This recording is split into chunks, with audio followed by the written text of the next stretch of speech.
That's because I forgot to hit the record button for the last session, even though I had a big record button right here.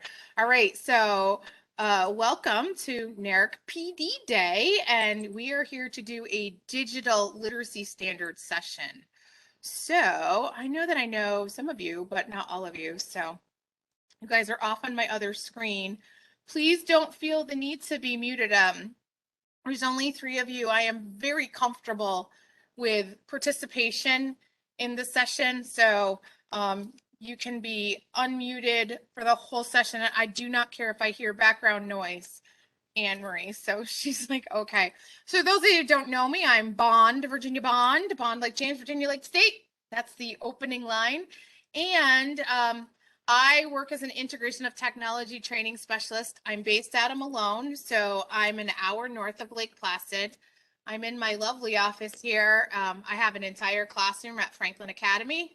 I'm on the end of the math hallway and nice green walls. I've got a big room all to myself. I'm kind of living the almost retired educator's dream here in my own little room.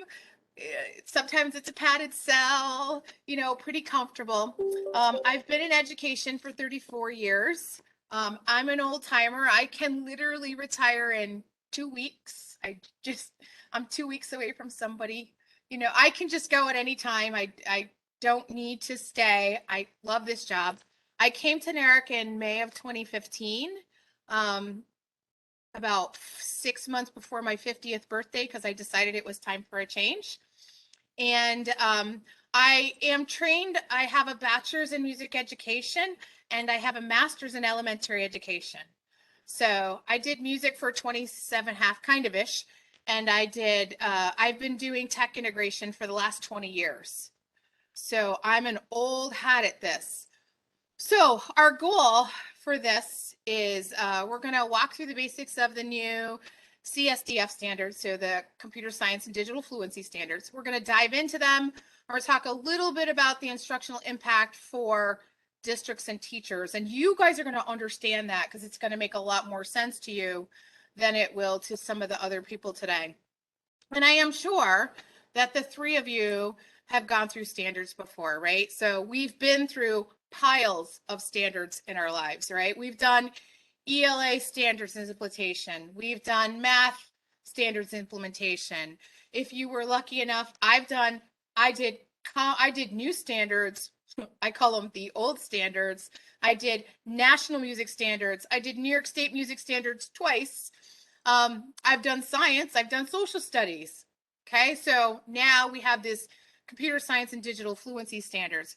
There's a few things that are a little, I'll do this and then I'll talk about that next thing. So the process started in October of 2018. It actually probably started a little earlier, July or August. They put up, New York State Ed Department put a fleece out for people to be on the committee. They did choose people from pretty good representation from around the state. I did try to get on that committee. I did not make it. But really to guide and to build these standards from the old ones. So March 19, that first draft was created and then it was put out for public review. And it was pretty quiet while it was out, but people did get a chance to comment on it. So it went back to the state went back to the Board of Regents, and the new draft was granted conditional approval in January of 20. And of course, between the yellow and the green, we had a pandemic, right? Began a pandemic. I'm actually kind of impressed because it really didn't take them long to get an updated draft. It was sent to the Board of Regents in December of 2020. And the rollout has been what I would say slow, right? Because right now, teachers really, it's very hard for them to do another thing. And this also came out at the same time that Ed Law 2D came out. So it's been a little overwhelming for some districts for sure. So, interesting that process. Okay, and so today I have to say that my laptop's a little wonky. So within the standards document, which I do have linked down at the end, under the resource page, and it's like, it's slide 24 or something. There really is this beginning section. You know the part that nobody reads, the beginning section? but it's actually, I feel like it's very important to read through that part of the document because it does give us some kind of overarching components. And I like to call them the umbrellas that drive the rest of the document. So there's 4 really umbrellas that guide the standards. And we'll start with the first one is the lenses. So there are 7 lenses. Clarity and focus. And I explained this to my first groups. I said the first group that I had today was non-teachers. So it was a little harder to make this relevant to them. But the clarity and focus is it's taking those the old standards used to be pretty nebulous and really not tell you much. And now when you read in them, you'll see like determining the types of personal information and digital resources that our individual may have access to that needs to be protected. That's a pretty specific, goes with the specificity, but it is focused and targeted.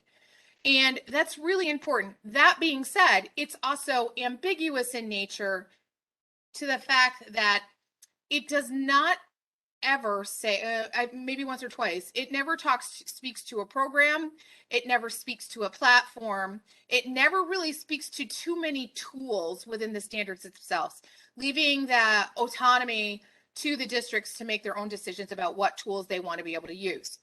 So also there's a real progression through the standards. These standards are very different. Maybe that's not the right word. They're different in the fact that unlike all the other standard sets, this has 5 grade level bands. All of the other ones they used to be 3, right? There used to be elementary, middle, high school. And then they kind of broke that elementary into 2. They have now taken these standards and they've broken them to K1, 2, 3, 4, 5, 6, 7, and 8, 9 through 12. So they've got 5 separate bands, and we'll talk pretty specifically about the early learners when we get in a little further. But you do see this progression through them when you look at them. Now, the problem that I have is that the state put out the bands as bands. They published them out as bands, and they didn't do a lot with vertical progression. They did bands themselves, but not the vertical progressions. So I think if people only will focus on a band, they're going to miss the whole picture. So it'll be important that district teachers are looking at, say, if you're a 4, 5, 6, you want to look at the 2, 3s and you want to look at the high school. You need to know where they're coming from and where they're going to, and not just focus on your one band. Also, unlike Virginia, mm-hmm. So are you saying by saying they didn't do the vertical, they don't have a chart that shows? They do. They totally do. But what they did in their page, so if you go to their web page, they broke it out by bands. And I'm just concerned that teachers are going to grab their band and run away, and that's all they're going to look at, right? Instead of the whole picture. So this is also different than all of the other standards in the fact that it is extremely interdisciplinary and is so within the standards themselves. So the examples that are given will say you could do this: science, social studies, music, math. This standard set is not meant to be taught by the tech teacher.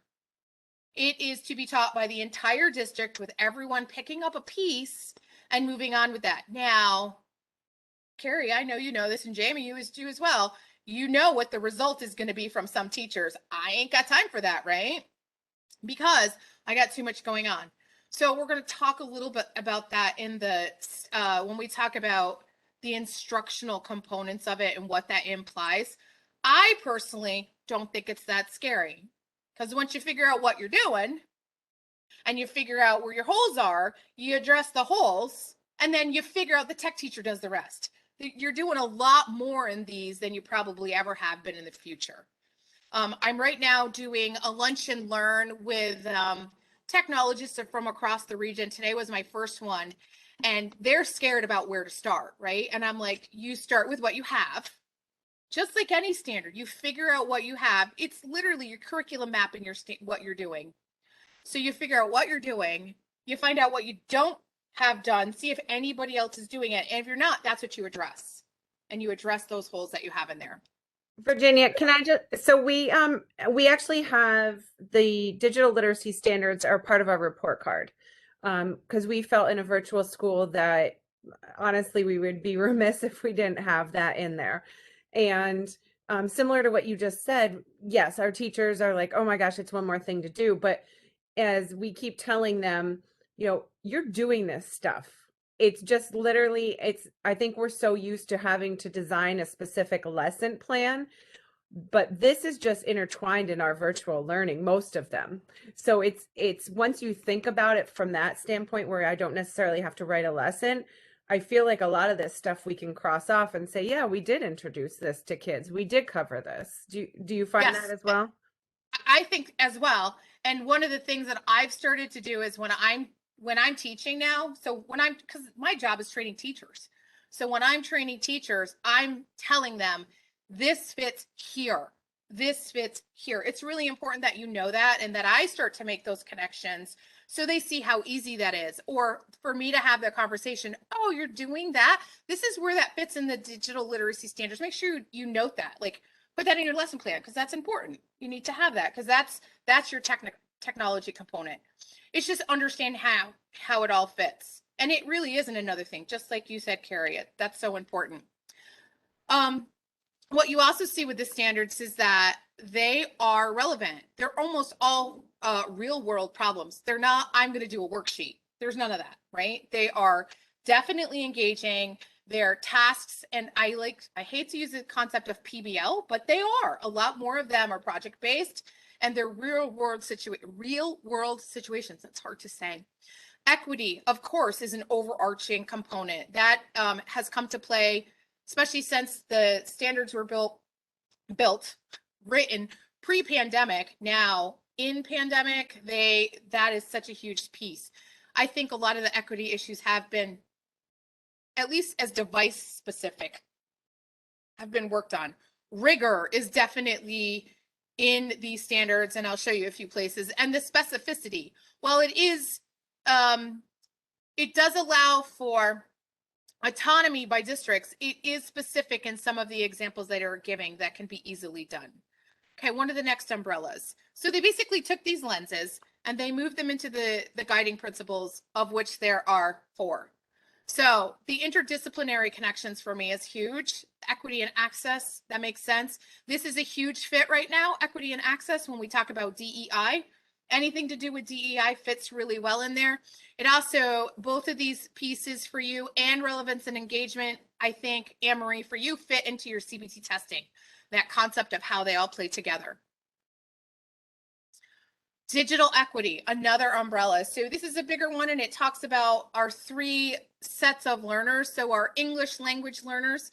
Now in the North Country where I am, that's not a huge thing. We don't have as many ELLs. Where you guys are, absolutely. Plattsburgh has a lot of ELLs. I know I am working with Cohoes in North Colony. It's a huge amount of students there that are ELLs. Our SWDs, anything with our students with disabilities. So accessibility plays into this. And then our EL, so our early learners. So it's interesting within the first part of the within the standards document, if you read all the way through it, and I'm one of those weird ones that have many times, you read all the way through it, and one of the things it does talk about is not all of the standards in the K1 band require a device. Sometimes it's a conversation you're having, it's a lesson you're doing, it's the way you're presenting things, because that's important.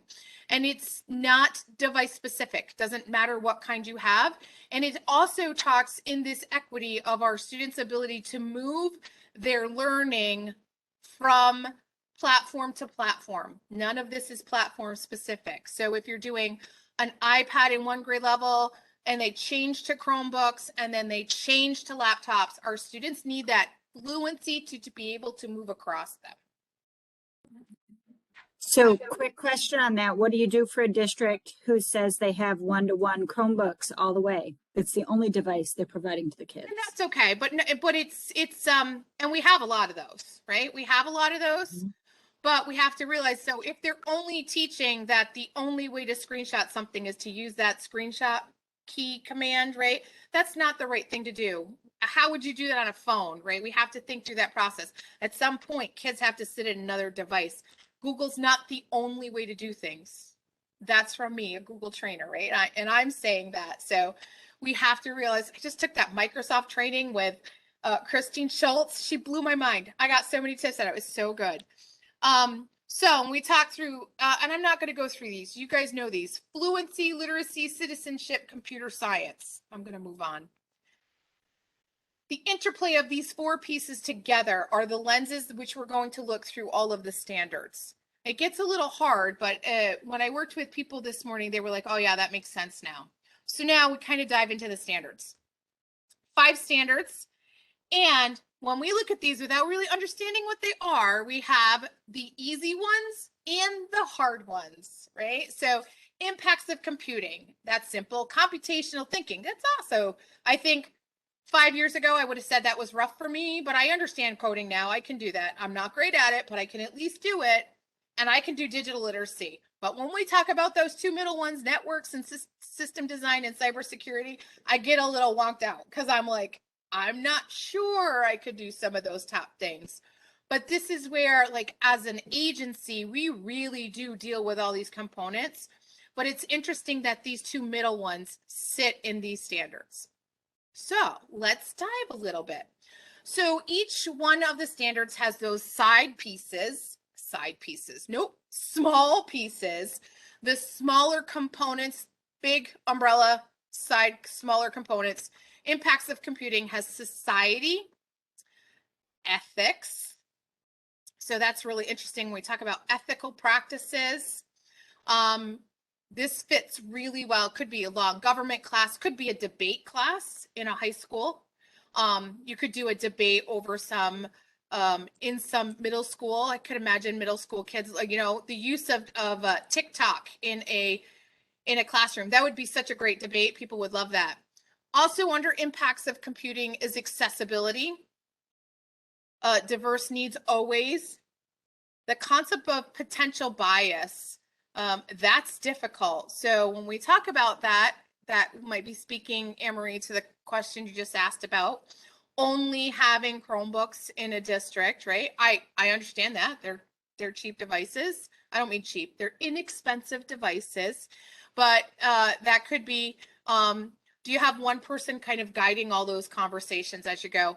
When we worked on this morning with some tech teachers, one of the things they said is this really plays into their tech plans now. So I said, anytime you can work this information into your tech plan, it'll be very helpful.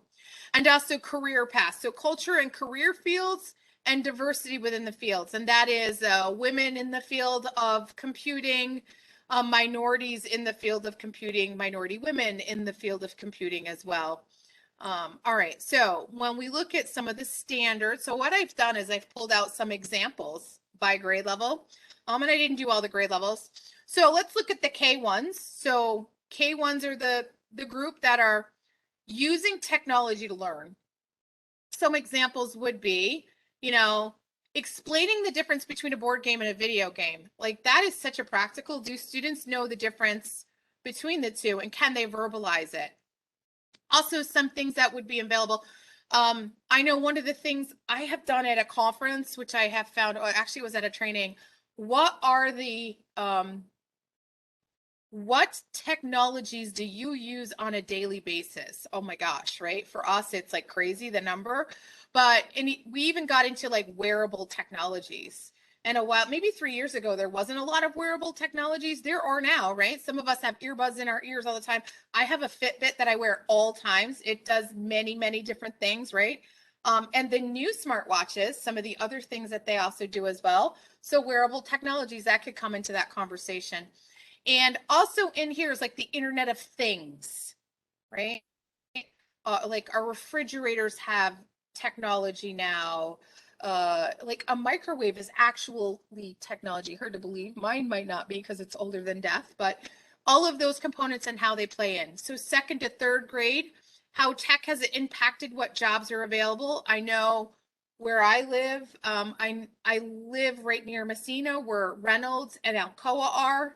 The Reynolds plant is gone because it was moved due to technology. It was automated, right? So those jobs are gone, but how have jobs changed?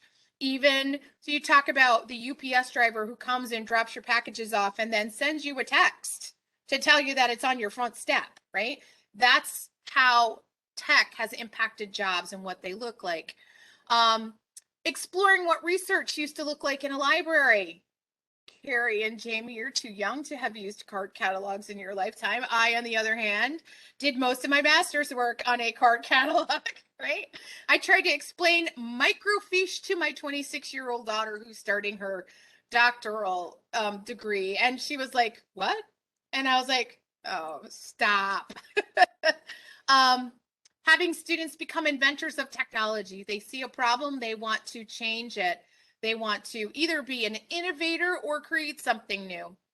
And what I like about it at that grade level is that they're so creative to be able to wrap that up. You also notice that still in the second and third grade, we're not making anything yet. We're not creating anything. They're discussions for teachers to do. And these can fall in all different kinds of places.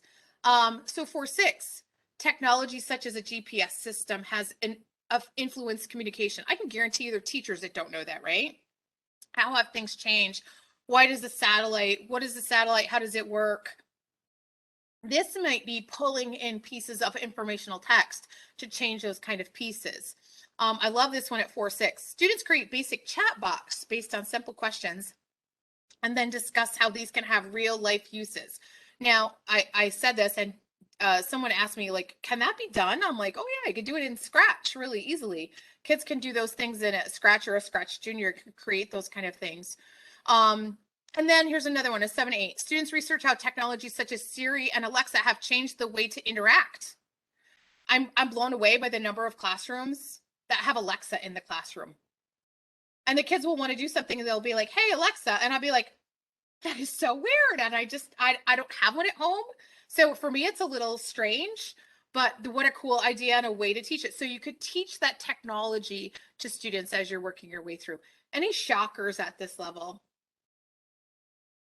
I know that when I worked with the team this morning, we talked a lot about ethics, the difference between legal and ethical, right? And how those two things tie. When do they meet and when do they not meet? Can there be civil disobedience in that? Oh, that was a good conversation. We were like, oh, it kind of opens up a whole new realm, and political aspects are brought into that as well. So that's a really interesting, that can be really fun. Okay, computational thinking. So modeling and simulation. So thinking through the process of an if this, then that. So if then statements. So and Anne-Marie, this is for you. And data analysis and visualization, right? Collecting and organizing and pushing out, creating multiple points. That's the whole purpose of these standards, is really the student as a creator, not the student as a consumer. You'll see that as a constant piece throughout the entire standard set. Abstract and decomposition. So abstraction, excuse me. So taking a big project, dividing it into little tiny pieces, which some people are just prone to be able to do, or knowing what it takes to get a big project done. So these can be done through having a classroom, my brain went to overlords. That is not the word I want. I'm so sorry. Classroom guiders, or, even when you're in small groups, somebody overseeing the group. So my brain just went a little vacation there. And algorithms and programming, step sequences, designing and developing code to perform tasks. So here are some examples at all the grade levels. I'll pick a couple. So at the kindergarten, so sort and chart the number of items. Now, everybody does that. That is a math standard all the way, right? What we need to do is we need to talk about that. We need to allow the students to count and to chart and then to make connections.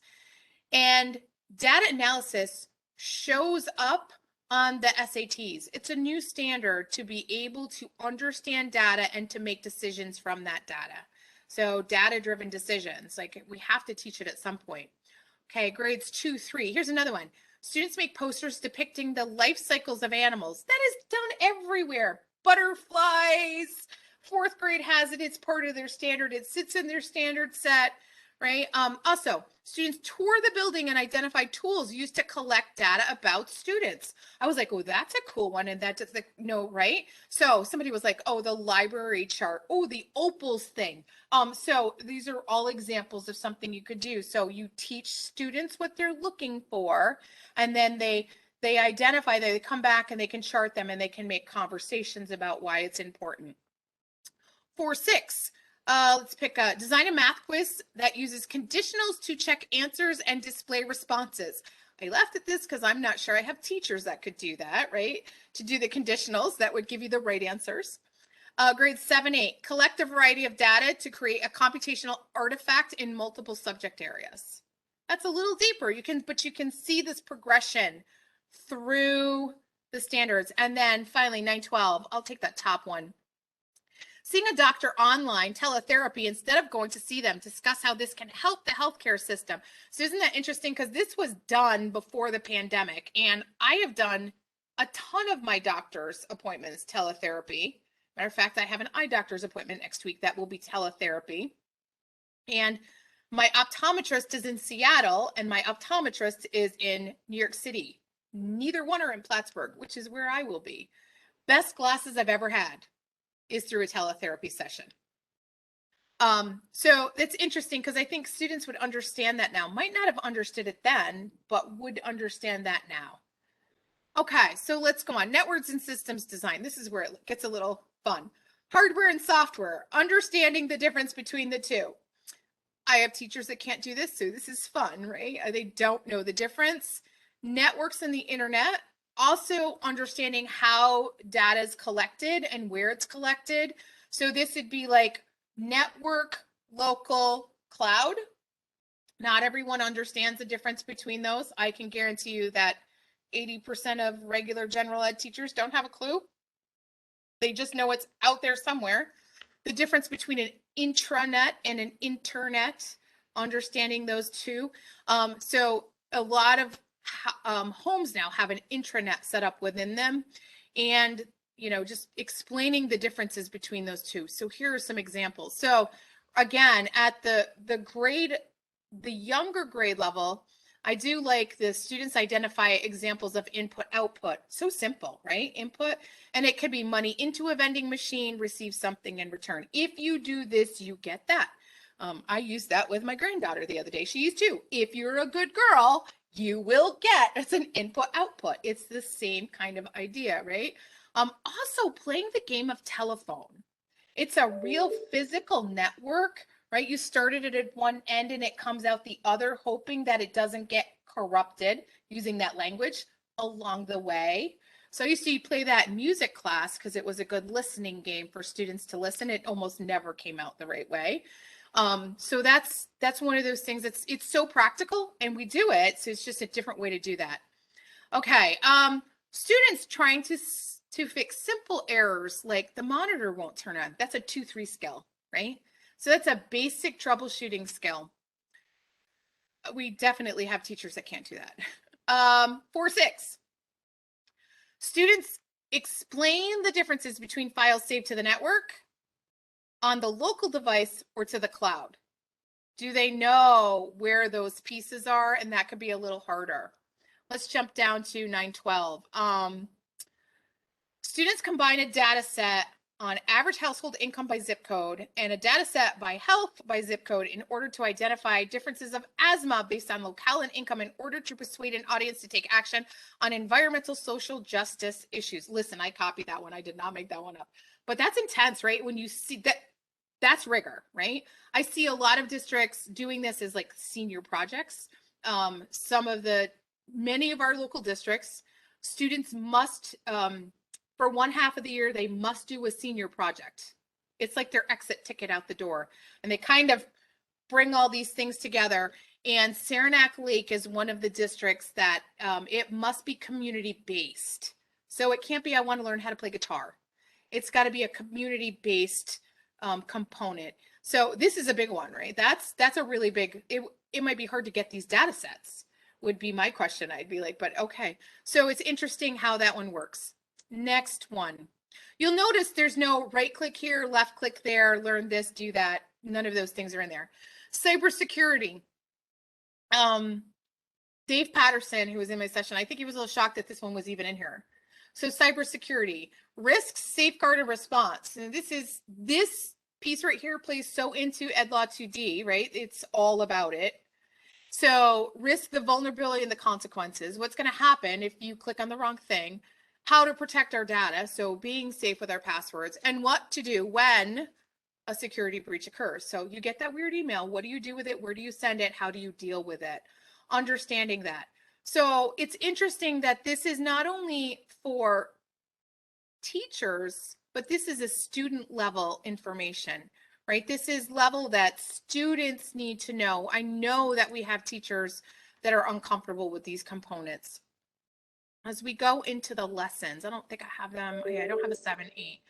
So one of my favorite examples of this, discuss what might happen if a surprise birthday party invite ended up on a public bulletin board, right? That's our real world. That's perfect. Why passwords are important, as well as strong versus weak passwords. What shocked me about this is that's a K1 conversation. I can guarantee you it's not happening in a K1 setting anywhere that I know of. 2, 3, maybe 4, 6, right? So the state has really said, no, we need to move these down so we can get students ready to go. I mean, there's a little bit of flexibility in that. So if you have students that are not using passwords, are not at a K1 level, maybe they aren't. Some districts aren't not. Like, for example, a lot of districts using iPads are not. Or honestly, if you're a Google school using a Chromebook, your kids log in once. They have no concept about strong passwords. They have one and only one. That's all they're using. So that's just something to keep in mind. At the 2-3, students who discuss who has access to shared accounts and why that could be helpful or risky. And I know that somebody was like, oh, nobody should have shared accounts. I'm like, I share an account, like family share an account.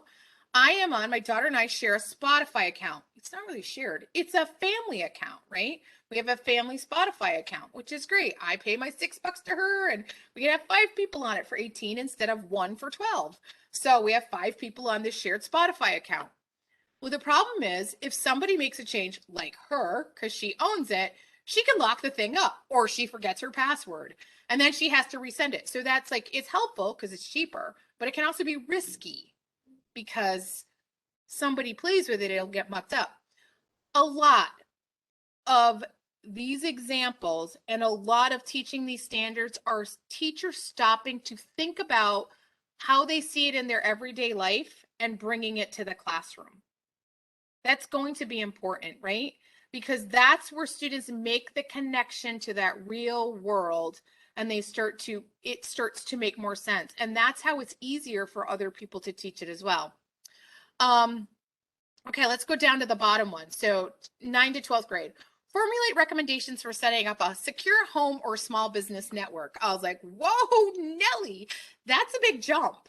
And that's a lot. I'm like, I might be able to do a couple recommendations, but I would have a hard time with that. Some of these, I think for like cybersecurity, I'd probably bring someone in. I would have students, I'd bring in an expert to talk to my students, especially at the higher grade levels.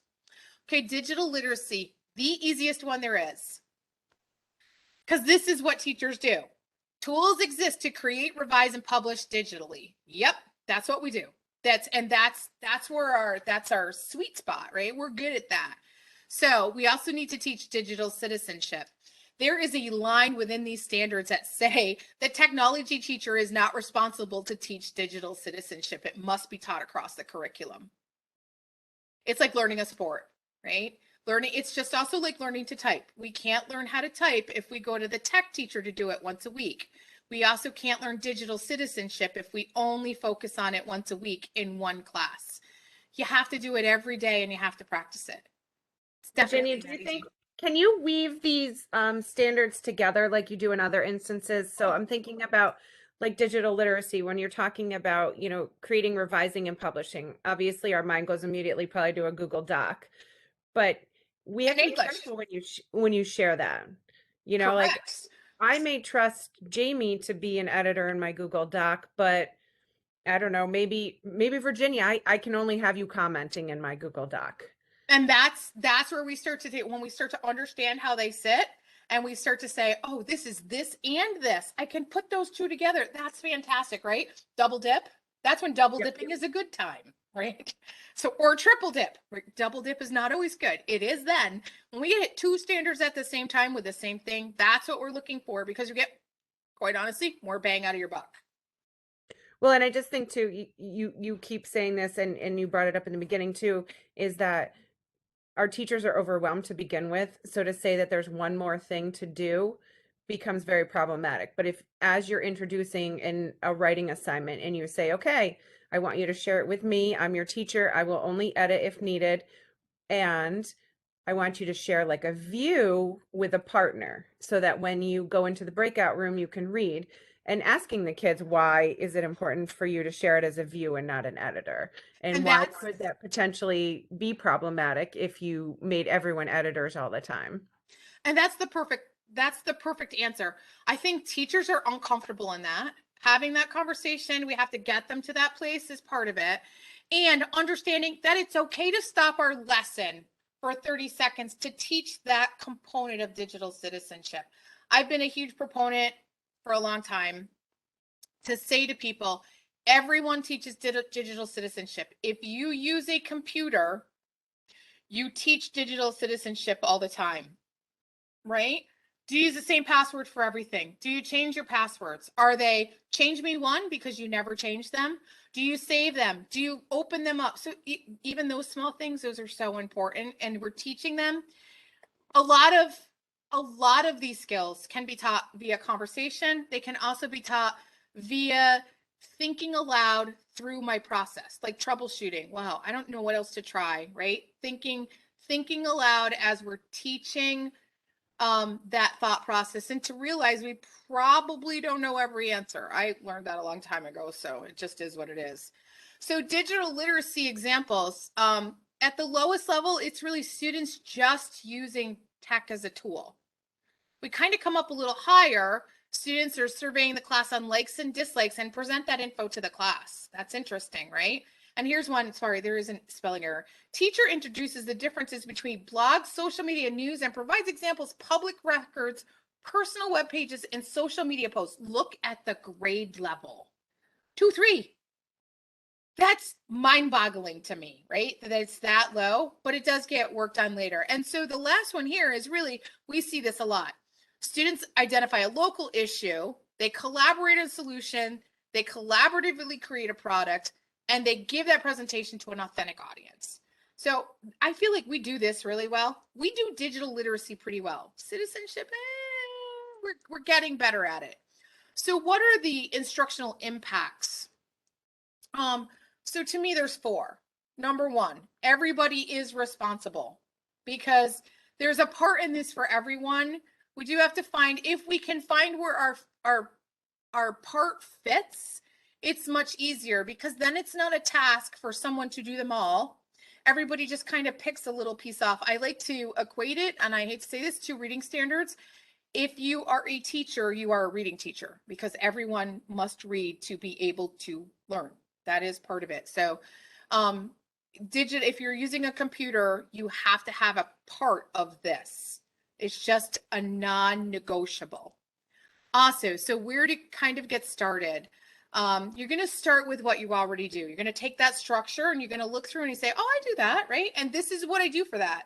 Oh, I do that, right? This is what I do for that. And it might not be the exact example, but it fits in there, right? Having people look through and say, okay, yep, I do that. Yep, that fits there. Okay, good, right? I've kind of worked my way through all 4 of those. That's what or all 5 of those. This is what I think I'm already doing. I might need to do a little bit more there. And that's where the next part comes in. You're going to look for the gaps. You're going to find where the holes sit. And that's going to be district wide. You're going to see where the holes sit district wide. So kind of a district wide plan to this. And it is kind of vertical alignment as we work our way through that. And you're going to identify those gaps so they can be filled by someone. You may need to bring people in. You may need to, I hate to say purchase, but there's enough free things out there that can be found.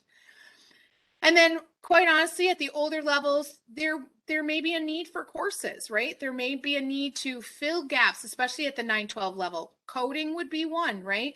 Cybersecurity, network systems, network and system designs. I mean, there are lots of courses that are available out there that are certificated for our older students. Cisco has certificates that can be gotten by students while they're in high school, as well as like Google and Microsoft. Everybody has those certificates that students have the ability to grab when they are in high school, which actually makes them more marketable when they leave school in general.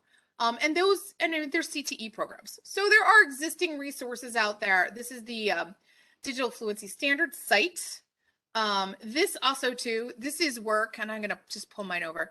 This is work done by Lori Guion, and this kind of has been my go-to really. At the start, many of my examples, sorry, I made it itty bitty because I was reading it on a little screen. She has the standards broken down by strand, which is awesome, along with examples and what she's done in here as well. You go in, and this is kind of the work that I am starting to do within the region.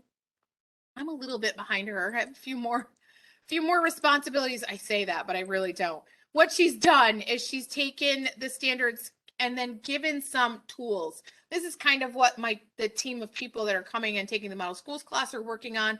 We're working on tools and resources that can be linked to each one of these standards, whether it's articles or videos or a tool or a way. So just some different ways that teachers will be able to address it.